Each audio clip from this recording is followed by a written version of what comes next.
Hi, I'm Craig with ApplianceVideo.com. Today, we'll be taking a look at the blower fan on this Alliance Laundry Systems electric dryer.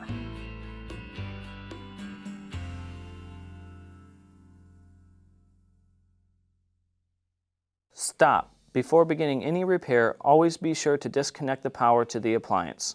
It is also recommended to test the outlet for the proper voltage. The main reasons why you'd be replacing your blower fan assembly is if the unit is getting noisy from the blower because it could have reamed out in the middle, or one of the fins could have broken off, causing it to go unbalanced. Now, click on the link below to view this repair video. ApplianceVideo.com guides you step by step, giving you the confidence to avoid recalls and callbacks, also saving time on repairs.